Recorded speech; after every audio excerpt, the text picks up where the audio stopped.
I want to show you one of the issues that you can run into when you're using dynamic memory. So I have a Generation 2, and it doesn't matter because the Gen 1 and Gen 2 are the same when it comes to dynamic memory.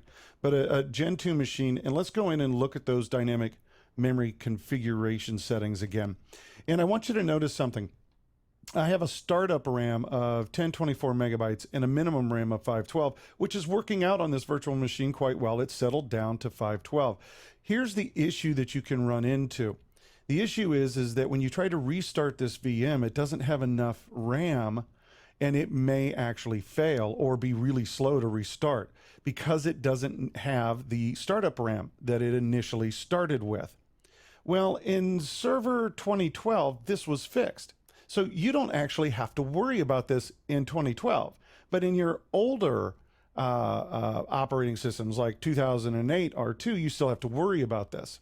Now, this is fixed with a thing known as smart paging. And what smart paging is since it's already enabled, but here's what it does. If needed, it creates a series of temporary files that act as memory. So it creates them on disk. Now, you know that disk is going to be a lot slower than if it was real memory. So this can be a performance degradation, but at least if you're restarting the VM, it'll restart. And so these temporary files get created on disk and are used as the memory needed to achieve its startup RAM amount. So in this case, it would be adding another 512 on disk so that it could get started. Now, once the machine is started, it will then remove those temporary files. Now, why do you need to know this? Well, the location of where those temporary files are located. If you take a look over at the settings for this VM underneath management, we have the smart paging file location.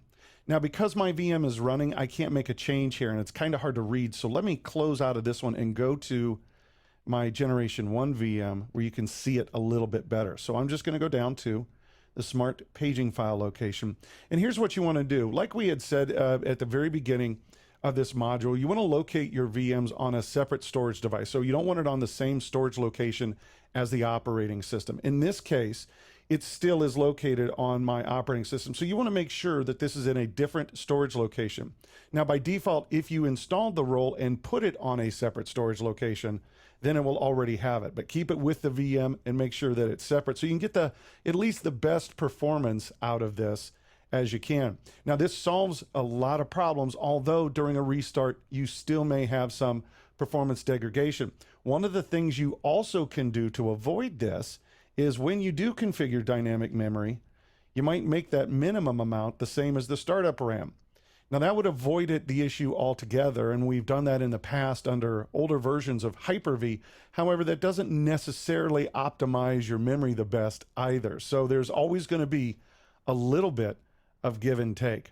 Coming up next, you may have challenges monitoring the resources that your VMs are using. We want to give you an option to help you out with this. So we're going to do resource metering.